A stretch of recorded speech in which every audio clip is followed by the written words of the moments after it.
একটা কৃপণের গল্প শুনে। কৃপণ বুঝেন? কৃপণ কাকে বলে বলেন তো? আপনাদের দিকে কি বলেছে?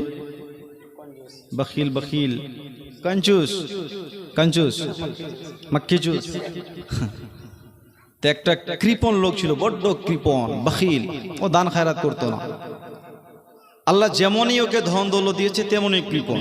গ্রামের মধ্যে সব থেকে ধনী ব্যক্তি, কিন্তু মসজিদ মাদ্রাসায় কোনোদিন দান করে নাই। মৌলানা সাহেব যেত, দান করবে না। তো লোকটা বয়স্ক, বুড়ো হয়ে গেছে, বিছানায় পড়ে আছে, অসুস্থ, আর 2-4 দিন বাঁচবে। ওই সময় মৌলানা মুয়াজ্জম সাহেব গিয়েছে, ভাই জীবনে তো দান খায়রাত করেন নাই, তো মরার আগে কিছু দান করে যান, আপনার আখিরাতটা ভালো হবে।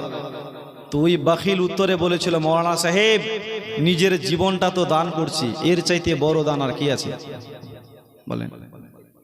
ও জীবন দান করছে, বলছে জীবনটা তো দান করে যাচ্ছে, আর কি দান করব? লোকটা মরে গেল, তবুও মাদ্রাসায় দান খায়রাত করলো না। বলছে আমি মরার আগে জীবনটা দান করে গেলাম। আস্তাগফিরুল্লাহ বলেন, আস্তাগফিরুল্লাহ। তাহলে কত বড় বখিল বলুন? আমি আপনাদেরকে বলবো না, আমি চেয়েছিলাম তো হয়ে গেছে।